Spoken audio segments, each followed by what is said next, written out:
So I guess we'll go 5, 4, 3, 2, 1, go. Alright, so this is a really fun run and a really fast game, so hopefully I'll be able to show it off. A little bit better than my practice run that I just did, which was a little bit sketch, but hopefully that was just warm-up. So, pretty soon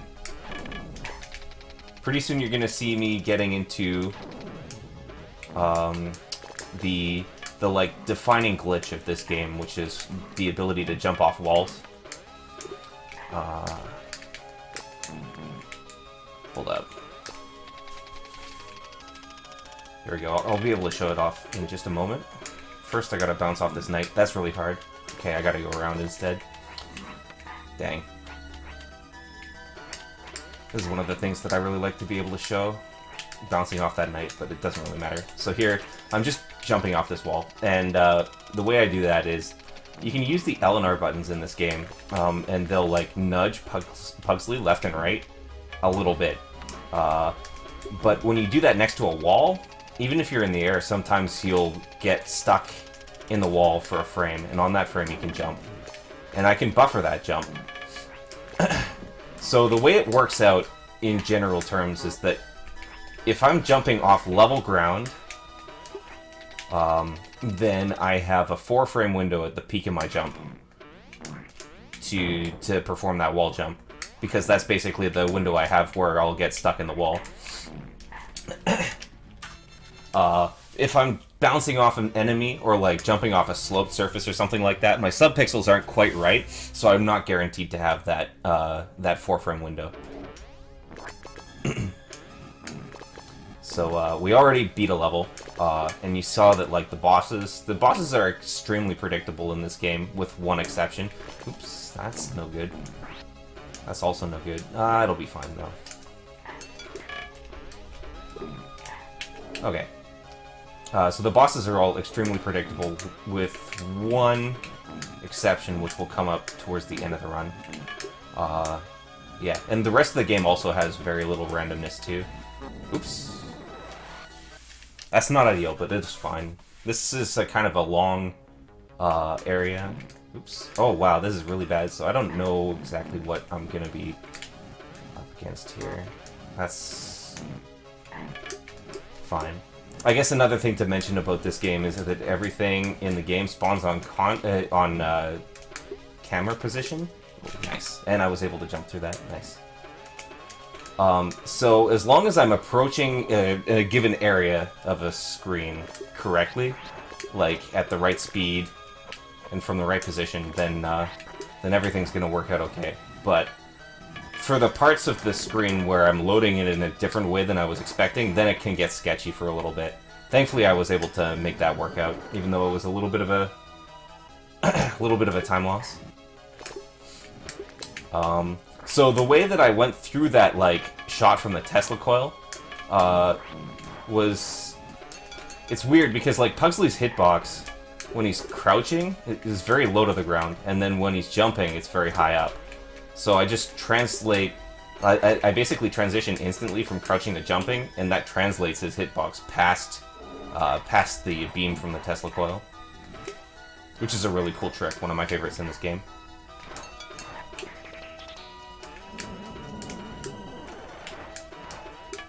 So here, it's just more use of the wall jumps. Like, wall jumps are so powerful in this game. They let me bypass so much stuff. Yeah, so coming up here, we're gonna fight another boss. And another level. Oops. Alright, so because of the camera position thing, I'm not sure what I'm gonna get here. It should be fine.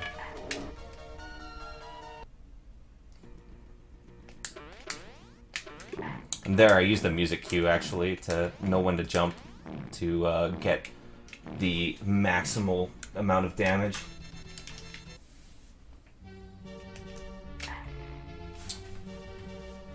Alright, so here we're going into the bathroom area here.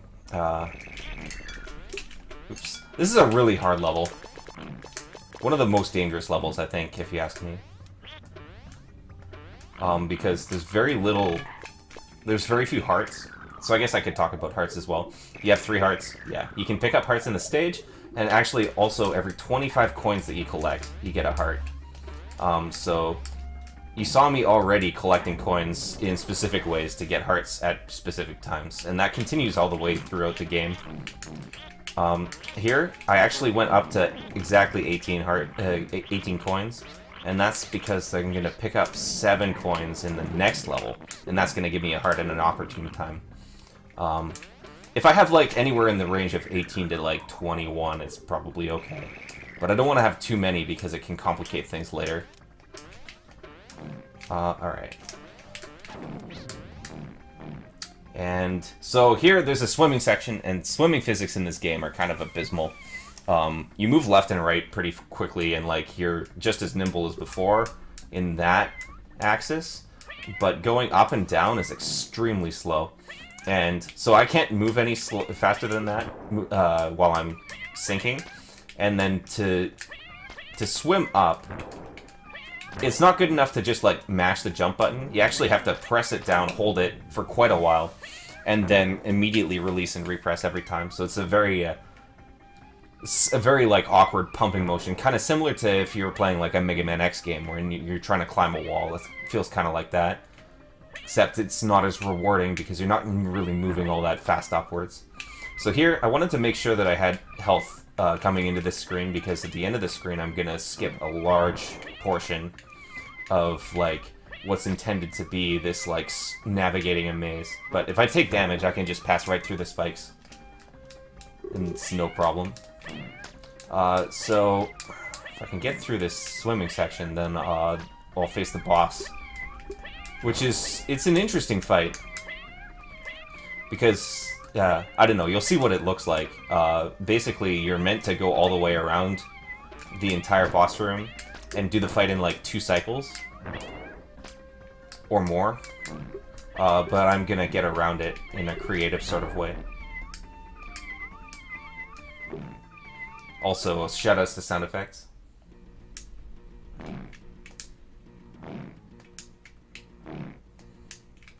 Okay, so here in the corner, I can actually get around these tentacles that are trying to, like, corral me around the stage. Nice. It can be tough to get around them sometimes because the hitbox doesn't exactly correlate to the graphic there. So you can easily get hit by something that, like, is totally invisible. Alright, so here I'm just going to use a wall jump. That skips a very tiny amount of platforming, that wall jump, but it sets things up nicely, so it's less likely that I take damage. Okay, so here I'm doing another wall jump. You can, like, this is a legit shortcut that exists in the game, but you normally would have to take it a different way. Oops. You can sneak over that bomb and not take a hit, but unfortunately I failed it this time. It's not a big deal. Alright, so these rockets in this room, this is like one of the 2 instances of randomness in the entire game, is these rockets spawn in a very random way. Oops. So here I'm just going to pick up an extra heal, move on. I'm going to try and do a very fancy wall jump strat here. I didn't quite get it, but I got the backup, which is, like, just as hard. Or not quite as hard, but very hard still.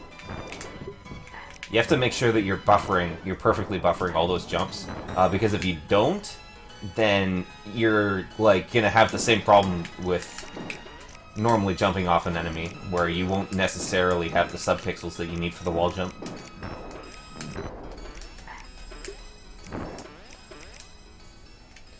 So here's where I'm gonna pick up this heart that I was talking about earlier in the last stage. Bam, just like that. I'm back up to 3. And I don't strictly need 3 hearts here.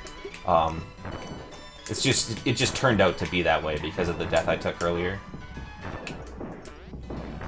And I don't want to not take the coins, because that would mess up my coin route later.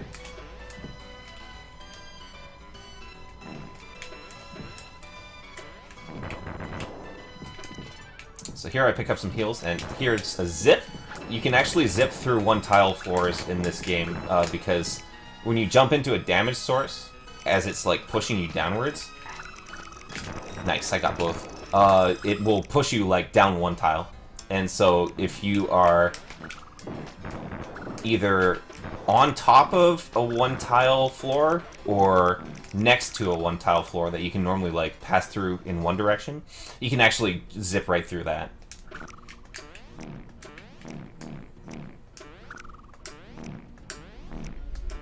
Alright, so that was a really good stage, actually, other than the death.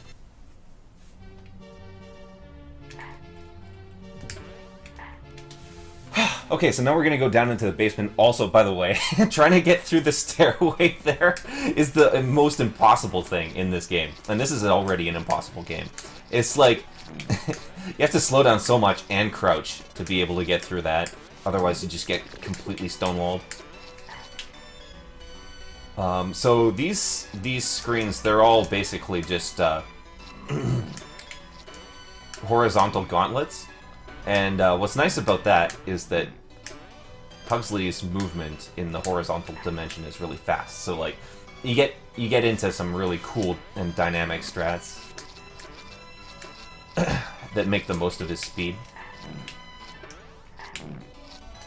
Alright, normally I wouldn't take this heart because I can get a heal later, but I just want to take that as like a marathon safety. Nice. My coins look good. So here I just gotta bait this like thwomp thing and then jump over it. Get under that. Nice. So here, I didn't end up needing the heart. You can actually like speed up that section very slightly by taking a damage boost, but it's not super reliable, so I didn't go for it there. Here, I want to have 3 hearts here because there's a damage boost there, which makes the stage a lot easier and saves some time. And here as well. Lets me skip some of the annoying parts of the stage. And I can pick up a full heal at the end.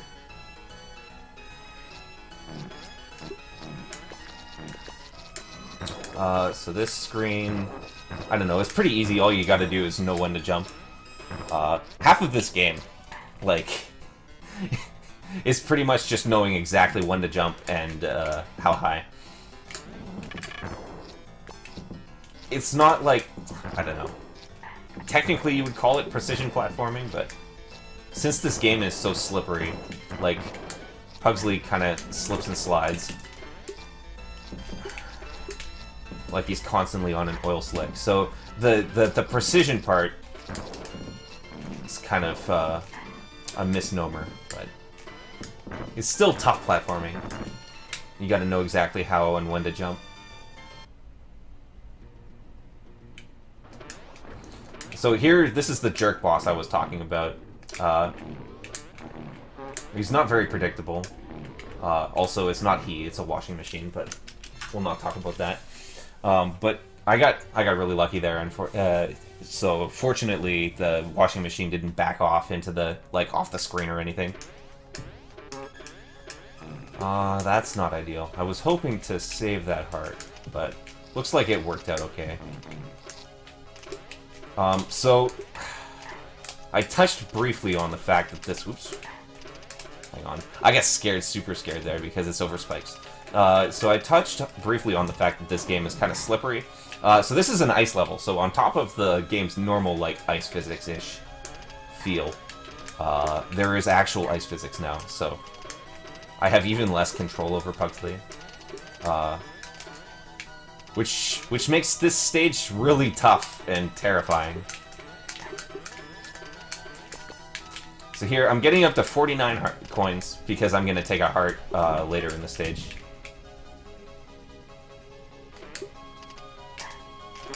Ooh. That's already looking not that great. I might take a suicide at the beginning of the next screen. Just to make sure I'm doing okay. Oops, well, that handles things for me. So I guess the next thing I should talk about is things I should have been talking about in this screen. Such as... Alright, so... Those spikes... There's 3 spike graphics, but the only spike is actually the one on the left. so I can actually just crawl through, or like, yeah, crawl through the first two and then jump over the last one. And it works out to be just fine. And then, so this screen is just a long series of switch puzzles.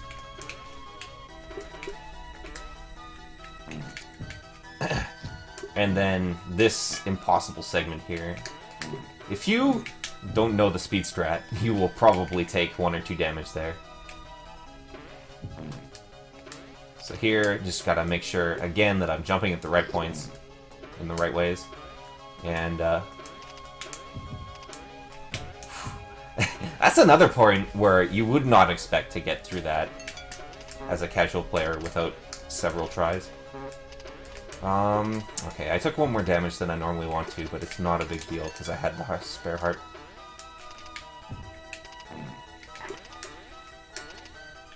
Alright, so this section, you're supposed to, like, hit all these switches and they reveal coins. Oops. That didn't work out the way I planned on it.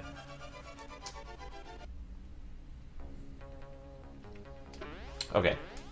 So we'll try again. I don't need the coins this time because... don't need the heal. But yeah, basically, you're meant to hit all those, like, switches, and they will reveal coins, which are all sitting on top of blocks that you can use to cross the spikes. But I don't need to do that. I know when to jump, and I can just clear all the spike gaps myself without trouble. All right. Ooh, nice. Alright, so this is the final boss, and the time's gonna be when I clear the final checkbox after this boss is dead. Oops. That was not a very good first cycle. That's too bad. Normally I want to get, like... I can get all 8 hits on the first, like, rise there, but it didn't quite work out that way. And, so that's the game. Thanks for watching, everybody. I'm sorry, the run was a little bit rough, but I guess it worked out at the end. Didn't go too far above my PB, so.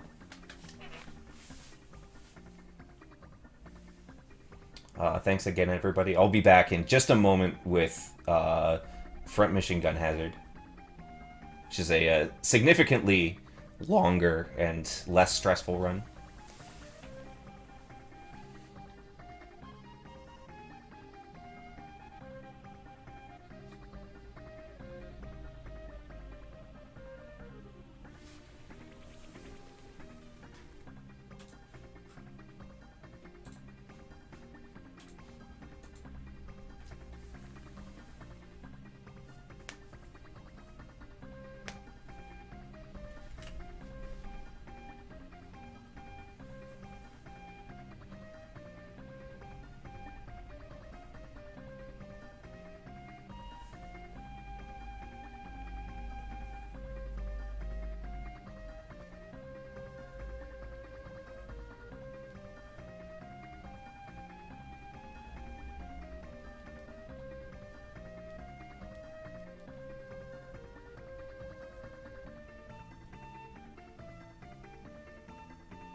Alright, so I'm back.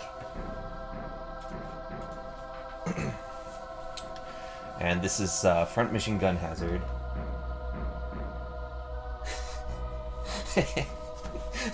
I can see we got some snarky people in chat. No, this run will be much closer to Estimate than the previous one. So yeah, I guess I'll just get right into it instead of watching through the intro. So just gonna start a new game, and in honor of this lovely marathon, character name is going to be SSS, and